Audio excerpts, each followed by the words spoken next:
자, 우리 옆에 인사 한 번 더 하겠습니다. 사랑합니다. 축복합니다. 할렐루야. 여러분, 오늘 말씀은 다시 회복해 하시는 하나님이라는 제목인데요. 여러분은 회복이라는 단어를 들으면 어떤 기분이 드십니까? 이 회복이라는 말은요, 우리의 가슴을 뛰게 만드는 단어입니다. 회복이라는 말의 정의는 이러합니다. 원래 좋은 상태로 되돌리는 것이다. 이것이 회복의 정의예요. 누가복음 15장에 보면 세 가지 비유가 연속해서 나오고 있는데요. 첫 번째 비유는 잃어버린 양에 관한 비유예요. 여러분 잘 아시죠? 잃어버린 양 한 마리를 찾아 나선 목자의 이야기입니다. 두 번째는 한 드라크마의 이야기인데 한 드라크마를 잃어버렸다가 한 여자가 그것을 찾는 이야기예요. 세 번째는 아버지 집에 있었던 둘째 아들, 이 탕자가 집을 나갔다가 다시 돌아오는 얘기. 즉 아버지가 잃어버렸던 아들을 찾는 이야기입니다. 누가복음 15장에 이 세 가지 이야기가 연속해서 들어있는데 잃어버렸다가 다시 찾는 것, 그것을 우리는 회복이라고 부르게 된다는 거예요. 여러분도 다시 회복해야 될 것들이 있을 것이라고 저는 생각합니다.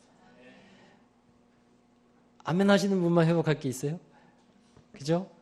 여러분, 그것이 재정이든 가정이든 사업이든 일이든 사람들의 관계든 간에 회복해야 하는 영역들이 많이 있다는 사실이에요. 내가 완벽하다고 생각하는 사람을 제외하고는 모든 사람들에게 회복해야 할 영역이 있습니다. 그러면 우리가 어떻게 회복을 이루어 갈 수 있겠습니까? 여러분, 성경은 회복에 관한 말씀이에요. 성경은 회복에 관한 책입니다. 하나님이 잃어버린 것이 있어요. 그것이 뭘까요? 하나님의 나라예요. 하나님께서 잃어버리신 하나님의 나라가 있어요. 그래서 하나님의 나라를 다시 회복해, 이 땅 가운데서 회복해 가는 것이 하나님의 마음에 뜨겁게 타오르고 있는 소원이다라는 겁니다. 할렐루야. 그러면 예수님이 이 세상에 오신 목적이 뭡니까? 뭘 회복이요? 그래요. 여러분 잘 알고 계십니다. 그렇게 대답이 나와야 돼요. 예수님이 이 세상에 오신 목적은 하나님의 나라를 회복하기 위해서 오신 거예요. 그 가운데 우리의 구원이 있고 또 치유가 있고 또 하나님이 주시는 은혜들이 그 가운데 있는 겁니다. 자, 여러분, 주기도문에서도 알려주고 있듯이 하나님의 나라가 임하게 해달라는 기도가 앞부분에 나오지 않습니까? 그만큼 중요하다라는 겁니다. 너희는 먼저 그의 나라와 그의 일을 구하라. 그렇게 기도를 가르쳐 주셨어요. 왜 그럴까요? 하나님의 나라를 먼저 이루어가는 것, 그것이 가장 중요한 일이기 때문입니다. 그리고 그 이후에 또 이런 말씀을 하셨죠. 그러면 이 모든 것을 더하여 주실 것이다. 우리가 필요로 하는 것들, 정말 세상 살아가면서 필요한 것이라고 생각되는 것을 하나님께서 더하여 주시겠다라고 약속해 주시는 말씀이에요. 여러분의 삶에서 회복이 필요하다고 느끼고 계시다면 여러분은 하나님이 가르쳐 주시는 회복의 방향으로 나아가야 할 것입니다. 여러분 자신의 내면 속에서 먼저 하나님의 회복하심이 이루어져야 한다는 거예요. 그래서 먼저 회복을 위해서는 우리가 해야 되는 것이 있는데 자기 인식이 필요합니다. 나에 대한 인식이 먼저 이루어져야 그래야 회복의 길로 나아갈 수가 있습니다. 병든 사람이 자기가 병을 알아야 회복할 수 있는 방법을 찾아가는 것이죠.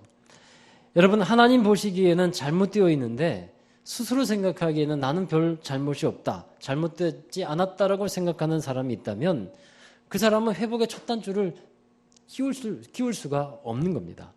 먼저 내 자신의 잘못된 모습을 하나님의 말씀을 통해서 하나님의 시선으로 그것을 인식할 수 있어야 돼요. 여러분에게 하나님의 그 시선, 하나님의 관점이 임하게 되는 축복이 있길 바랍니다. 정말 중요한 거거든요. 우리 집사람이 예전에 마트에 가면 접이식 우산을 자주 사는 거예요. 그래서 왜 사냐 물어보니까 아이들에게 가방에 넣어주려고. 또 아이들이 잘 잊어버리잖아요. 갔다가 잊어버리고 오면 또 없어지면 또 사고 그렇습니다. 그러던 어느 날 왜 자기가 이렇게 우산을 자꾸 사게 되는지를 인식할 수 있었다 그래요. 어렸을 적에 어느 날 비가 많이 오던 날에 우산 없이 비 홀딱 맞아가지고 힘들게 추위에 떨었던 그 기억이 떠오르더라는 겁니다. 그래서 그 기억을 하고서 나서야 내가 왜 이렇게 우산에 집착하는지, 우리 아이도 비 맞지 않게 하려고 자기 그 기억이 있으니까 그 인식을 했다라는 거예요. 여러분이 알아야 하는 것이 있습니다. 자기 인식이에요. 자신의 모습을 정확히 제대로 인식하는 것, 그것이 회복의 시작이다 하는 겁니다. 우리가 하나님의 나라의 복음으로 회복하기 위해서 여러분 무엇이 인식되어야 할까요? 먼저 자신의 죄가 인식이 되어야 합니다. 자신의 죄인됨을 깨달아야 한다는 거예요. 제가 여러 번 말씀을 드립니다만 어떤 사람이 은혜를 받을까요? 어떤 사람이 은혜 받냐면요, 죄인이 은혜 받습니다. 자신의 죄를 더욱 크고 중하게 인식하는 사람일수록 그 사람에게 더 큰 은혜가 임하는 법입니다. 그런데 자기 죄를 인식하지 못하고 인정하지 않을 때는요, 어떻게 될까요? 스스로 죄를 깨닫지 못합니다. 그래서 회복의 길로 나아갈 수가 없는 거예요. 그런데 하나님께서 그 사람을 사랑하시잖아요. 그래서 죄를 인식하지 못하기 때문에 하나님께서 죄를 인식하도록 해주셔요. 그게 죄를 깨우치시는 것인데, 죄를 깨우쳐야만 그 사람이 회복될 가능성이 있기 때문에 하나님께서 죄를 깨우치시는데 때로는 아픔을 겪기도 하시는데요. 그런 것들도 큰 의미에서 본다면 하나님의 사랑의 표현이 될 수 있는 것이죠. 하나님은 이스라엘을 바벨론에 의해서 멸망당하게 하는 역사가 있었습니다. 여러분, 그 일을 통해서 하나님이 알게 하신 것이 뭡니까? 이스라엘 백성들의 죄악이에요. 바벨론이 이스라엘을 멸망시키지 않고 괴롭히지 않고 그랬다면 그들은 그들의 죄를 깨달을 수가 없었어요. 그런데 하나님이 그들의 죄를 깨우쳐 주시는 방법이 뭐냐면 바벨론이라고 하는 몽둥이를 들어서 치시는 것이었어요. 여러분, 하나님께서 징계 또는 심판을 통해서 알게 하시는 것이 있습니다. 그것이 바로 죄라는 거예요. 스스로 죄에 대해서 인식하고 하나님께 돌아오면 좋겠는데 그렇지 못하니까 그 죄를 알게 하시기 위해서 심판이라고 하는 막대기를 드시는 때가 있다는 겁니다. 여러분, 에스겔서를 우리가 계속해서 말씀 보면서 은혜 받고 있는데 에스겔서에서 자주 나오는 한 구절이 있습니다. 이런 구절 여러분 기억하세요? 내가 여호와인 줄 알게 하리라. 내가 여호와인 줄 알게 되리라. 이 말씀이 에스겔서에 읽어보면 아주 자주 나오고 있습니다. 하나님께서 하나님 되심을 나타내시겠다라는 말씀이에요. 여러분, 하나님께서 하나님 되심을 나타내는 두 가지 방법이 있어요. 믿지 않는 사람들에게는, 하나님을 믿지 않는 사람들에게는 심판을 통해서 하나님이 되심을 나타내 주셔요. 그러나 하나님을 믿는 사람들에게는 하나님 되심을 어떻게 나타내 주실까요? 은혜를 통해서 알게 하시는 거예요. 은혜 받게 하심을 통해서 이렇게 역사하신 분이 하나님이시구나. 그래서 하나님을 알게 되는 거예요. 여러분은 어느 삶을 살고 싶으십니까? 어떻게 하나님을 알아가고 싶으십니까? 은혜로 하나님을 알아가는 저와 여러분 되기를 바랍니다. 많은 사람들이 하나님 앞에 나오기를 두려워하는 본질적인 이유가 있습니다. 하나님 앞에 서면 자기의 죄의 모습이 드러나게 될 것을 알기 때문에 두려움을 느끼는 거예요. 그러나 여러분, 살기 위해서, 회복하기 위해서는요, 자기의 이 죄가 반드시 드러나야만 합니다. 할렐루야.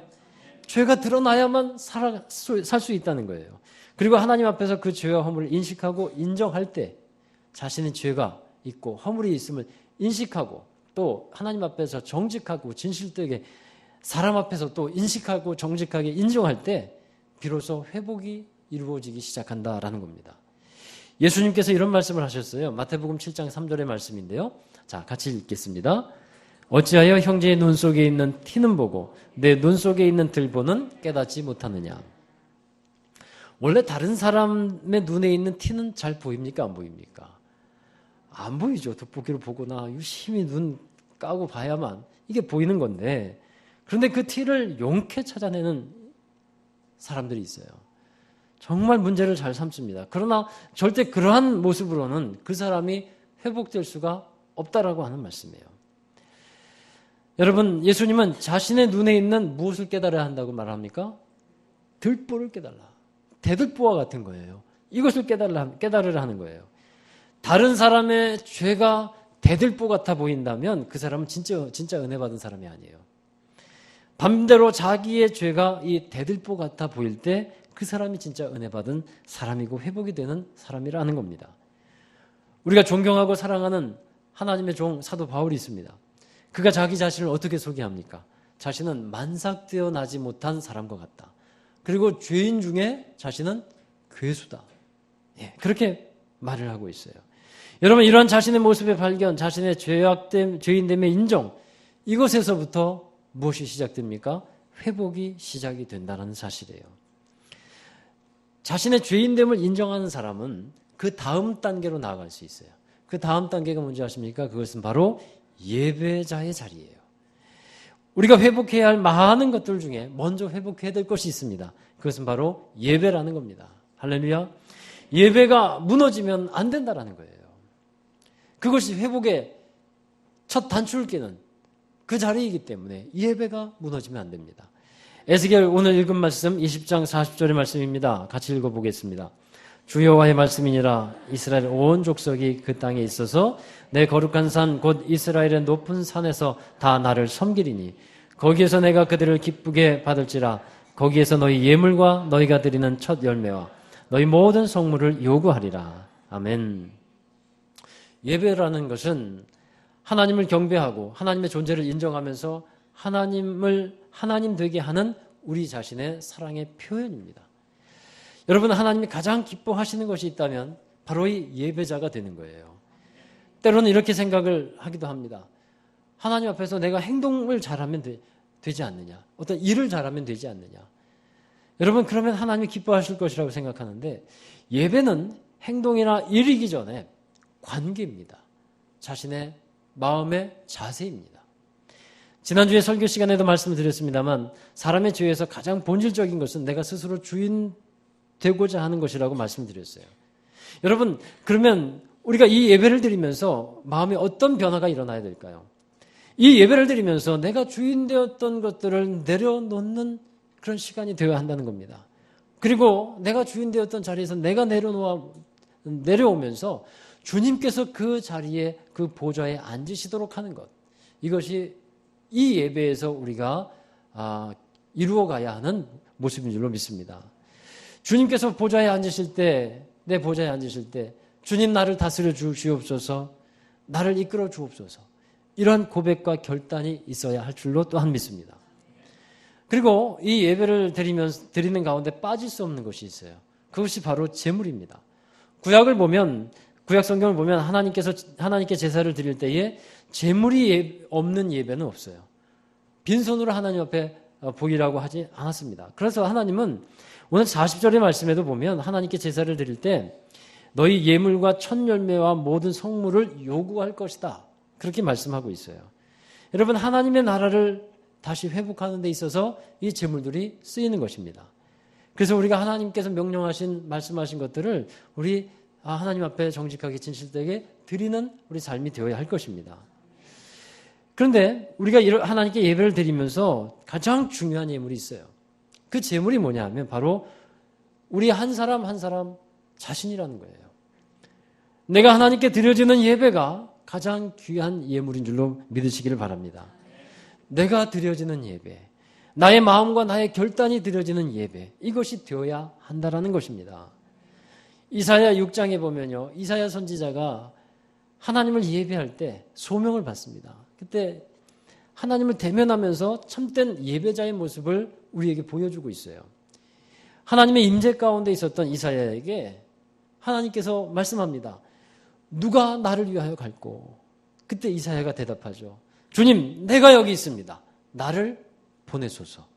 할렐루야. 내가 여기 있습니다. 나를 보내소서. 이것이 진정한 예배를 드린 자의 모습이라는 겁니다. 우리가 예배를 드리면서 하나님의 말씀을 받습니다. 은혜를 받습니다. 그리고 하나님은 우리를 보고 세상으로 나가라고 이제 문을 열어줍니다. 그러면서 하나님께서 말씀하셔요. 누가 나를 위하여 갈까? 은혜 받은 사람은 어떻게 대답할까요? 하나님, 내가 여기 있습니다. 내가 가겠습니다.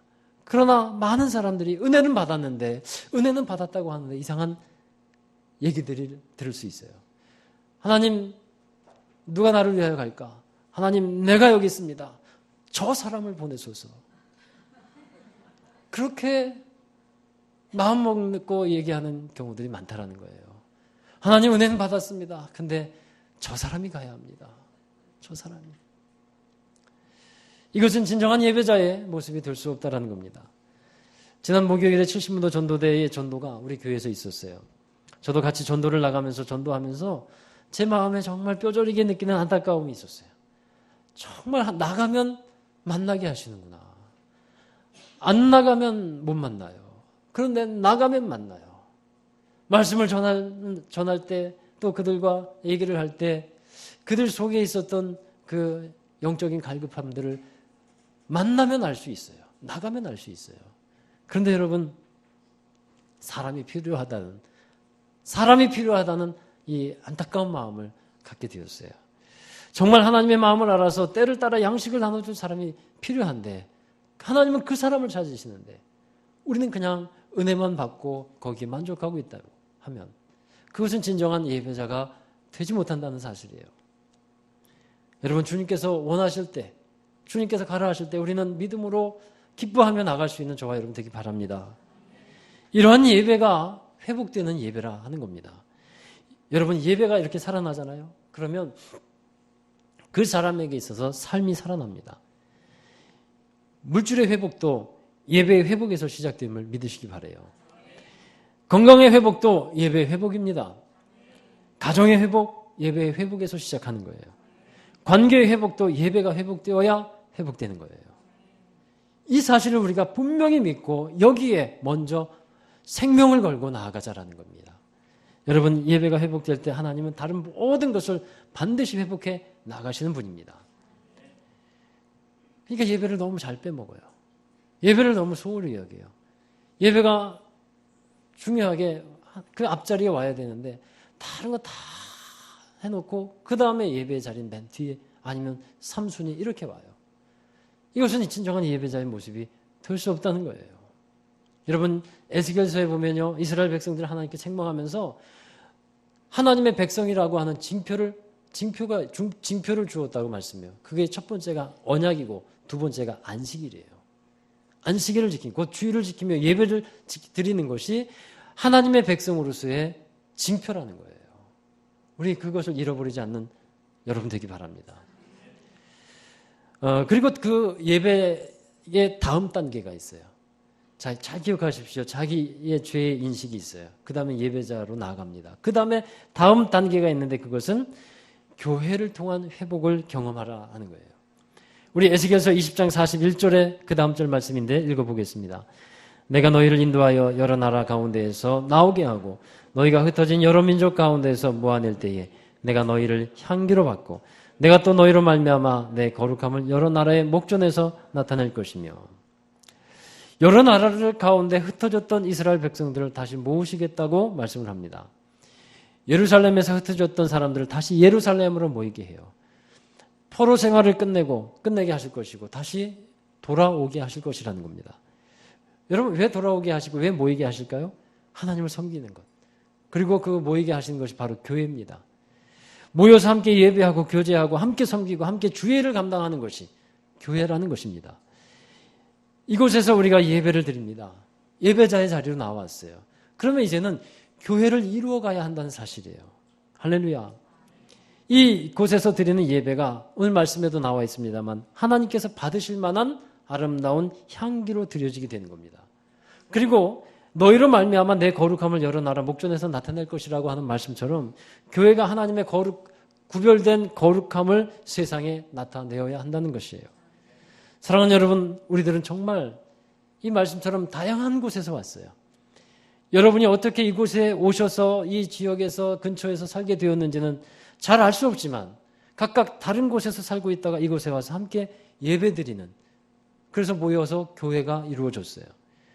그런데 출신이 어디냐, 고향이 어디냐, 이거 별로 중요하지 않습니다. 그러나 중요한 것은 다양한 출신과 다양한 생각과 삶의 모습을 갖고 있었지만 주님 안에서 하나가 되어간다는 사실이에요.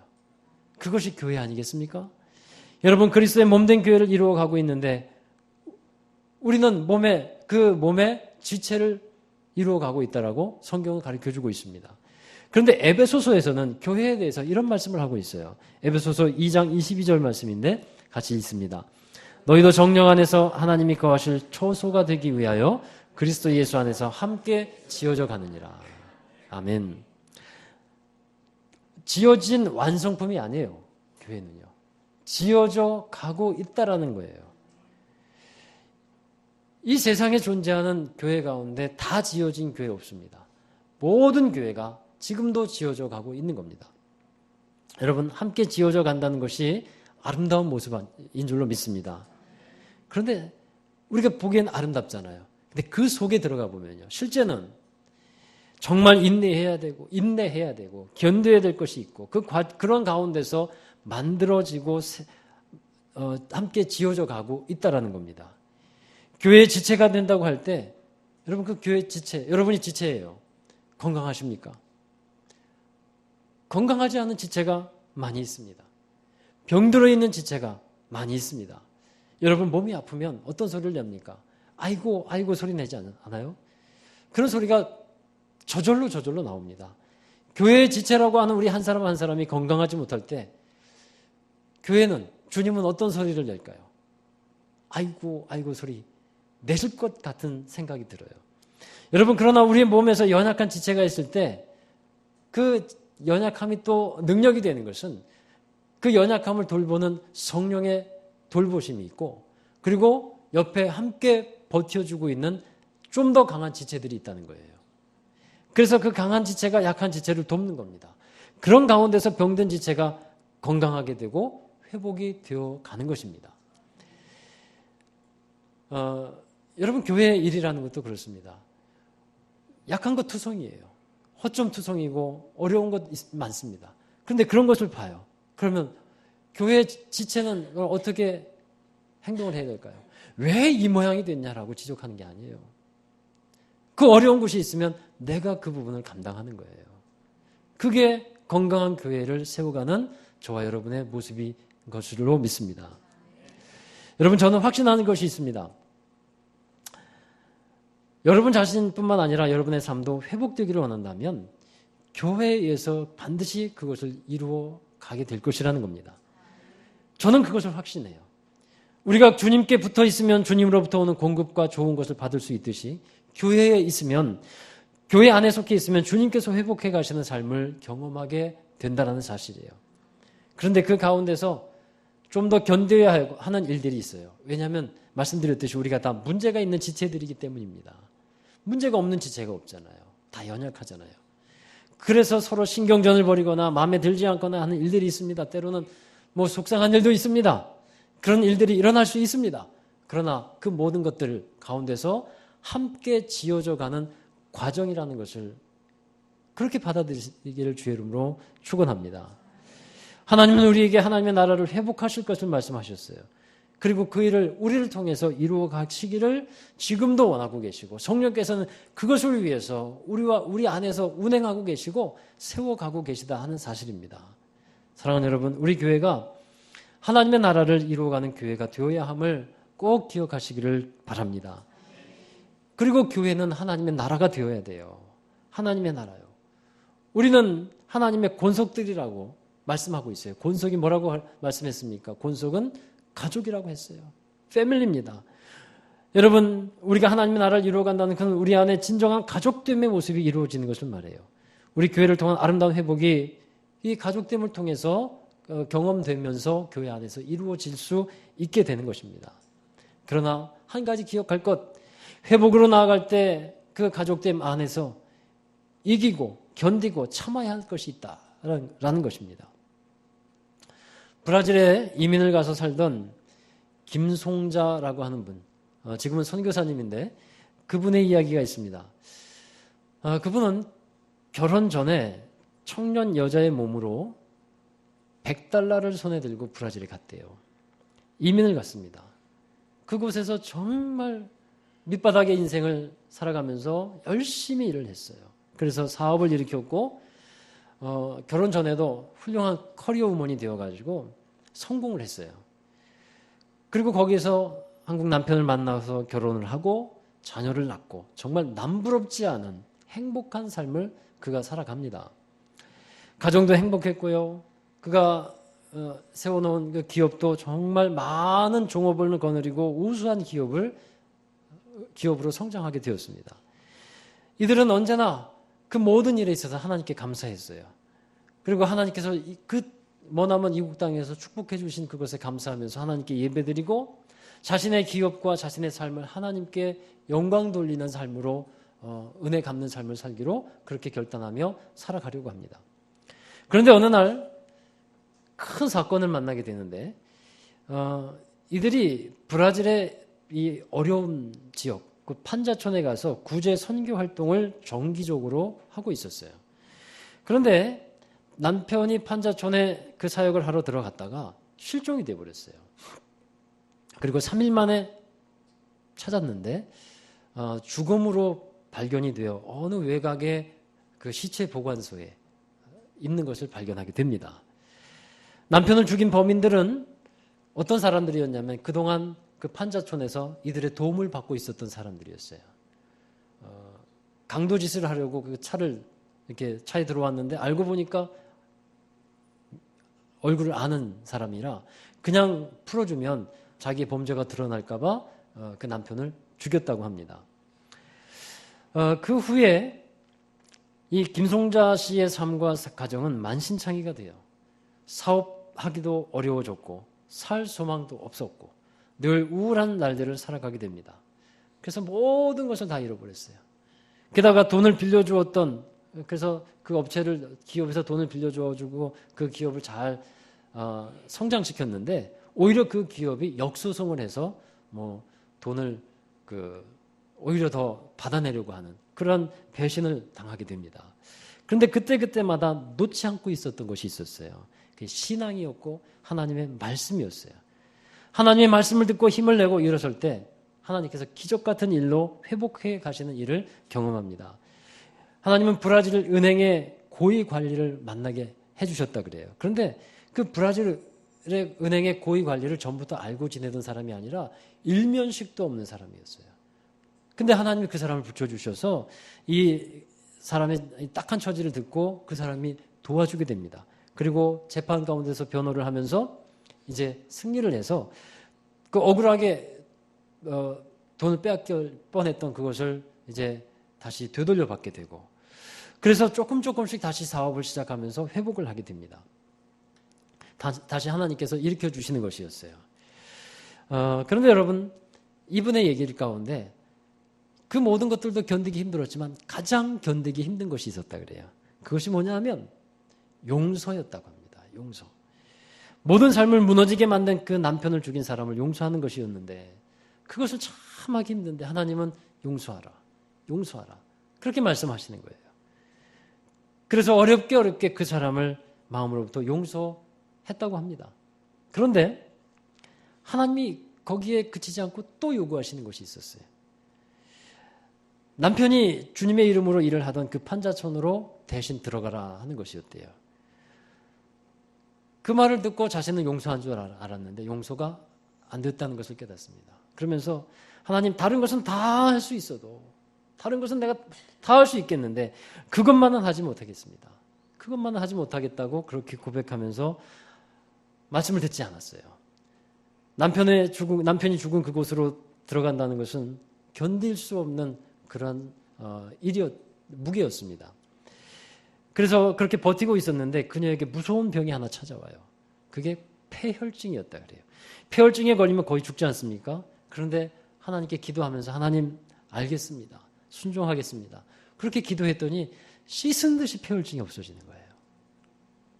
그리고 나서 판자촌으로 들어가야 되는데 또 못 가겠더랍니다. 그래서 안 갔대요. 그랬더니 또 폐혈증이 오더래요.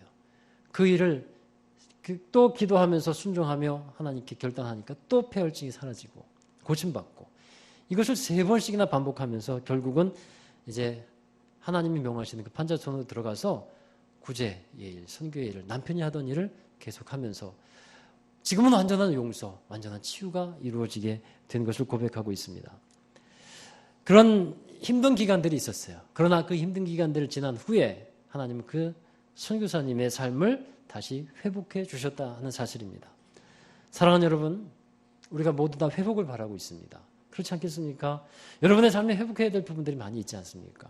그런데 회복은 저절로 주어지지 않는다는 거예요. 회복의 과정에는 이겨야 하는 것들이 참으로 많이 있습니다.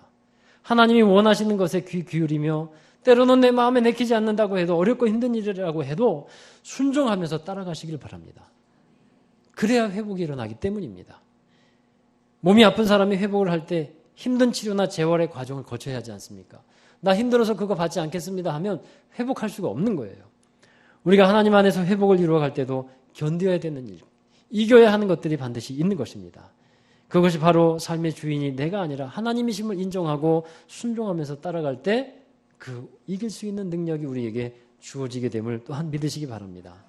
여러분, 오늘 말씀 다시 이스라엘 백성들을 돌아오게 해서 회복하게 하시는 말씀을 주셨는데 우리의 삶에서도 하나님께서 다시 좋은 것을, 하나님께서 주시는 좋은 것을 되찾음으로 말미암아 우리의 삶에 아름다운 회복의 역사들이 일어나기를 주의 이름으로 축원합니다.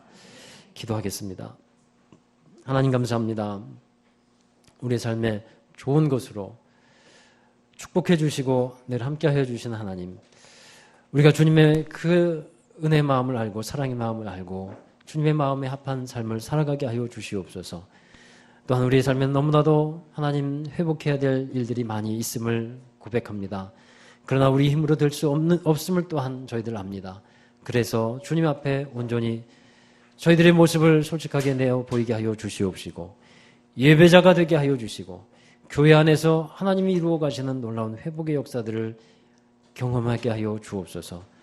우리 모두가 회복된 사람들로서 그리스도의 온전한 몸을 이루어 갈 수 있도록 축복해 주옵소서. 예수님의 이름으로 감사하며 기도하옵나이다. 아멘.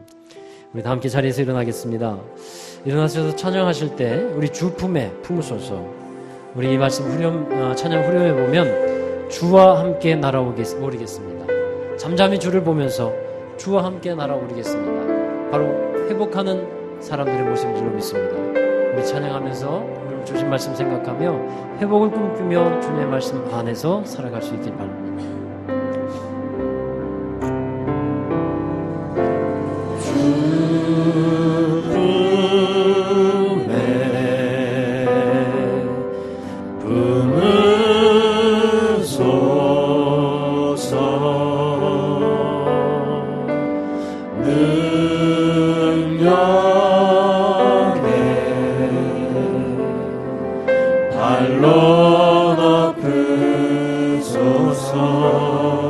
주님 안에 나고하리 주님 안에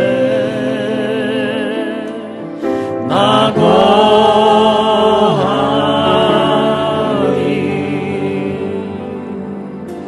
주는 나 잠잠히 믿네 나 잠잠히 믿네 거친 파도 날 향해 와도 주와 함께 날아오르리 폭풍 가운데 나의 영혼 잠잠하게 주를 보리 거친 파도 날 향해 와도 거친 파도 날 향해 와도 주님과 함께 회복하겠습니다.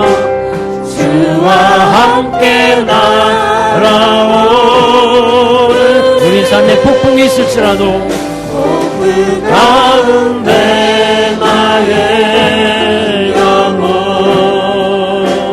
잠잠하게 주를 보리 거친 파도 날 향해 와도 거친 파도 날 향해 와도 주와 함께 날아오르리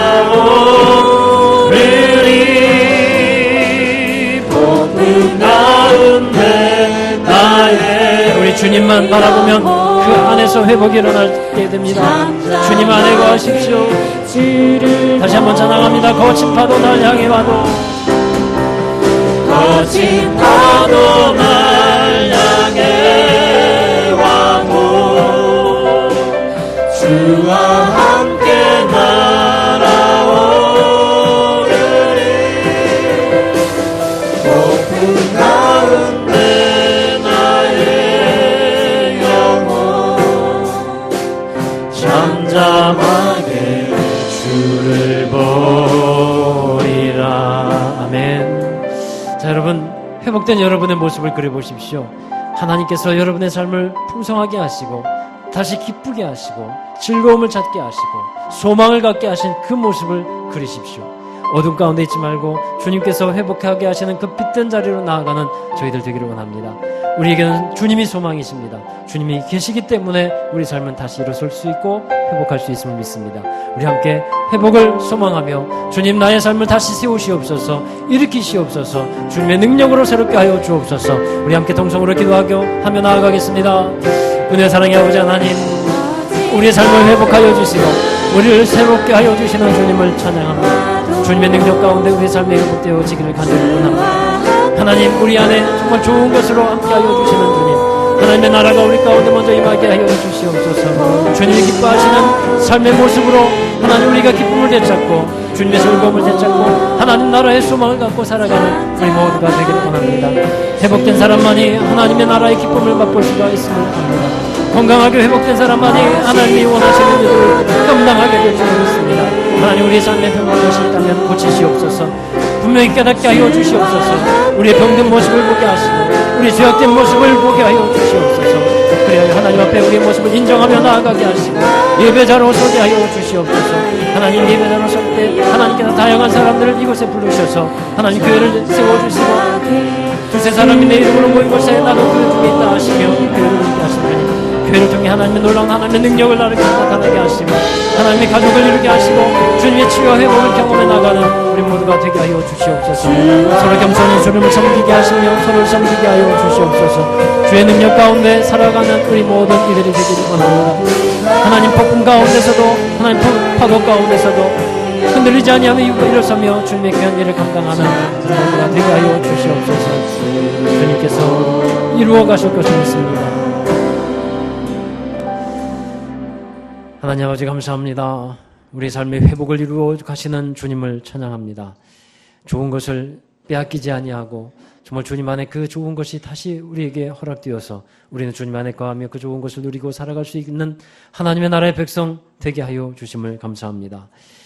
그런 하나님, 저희들의 삶의 회복의 시작은 우리 주인됨의 인정이고 그리고 예배자로 서는 것이고 교회 안에서 하나님의 주시는 은혜를 받는 것임을 믿사오니 저희들 그 하나님의 풍성한 은혜를 누려 하나님의 거룩한 회복의 자녀로서 살아갈 수 있도록 은혜 허락해 주옵소서. 병든 삶이 치유되게 하시고 건강하지 못했던 것들이 힘을 얻어 다시 소성케 하여 주시고 하나님이 기뻐하시는 삶으로 회복되어지며 우리의 삶에 하나님의 놀라운 역사가 일어나는 경험되어지는 우리 모두가 되게 하여 주옵소서. 몸에 약한 것도 치유하시고 물질의 아버지여 어려움도 하나님께서 긍휼히 여기시사 해결하여 주시고 다시 부유하게 하시며 가난을 이기게 하시고 정말 하나님이 또한 이루어 가시는 평강과 은혜들을 누릴 수 있는 저희들 되게 하여 주옵소서.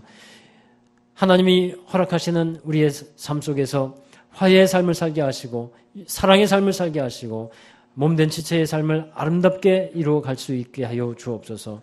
용서하게 하시고 정말 하나님의 기쁨을 전할 수 있는 우리 모두의 삶이 되게 하여 주옵소서. 또한 하나님의 사명을 잘 감당할 수 있도록 하여 주시옵소서. 회복된 사람만이, 은혜 받은 사람만이 주의 사명을 감당하며 주님의 제자가 되고 주님의 나라를 이루어 가게 될 줄로 믿습니다. 우리 모두가 정말 하나님의 은혜를 사모하며 회복해 나아가는, 그리하여 함께 지어져가는 우리 교회가 되게 하여 주옵소서.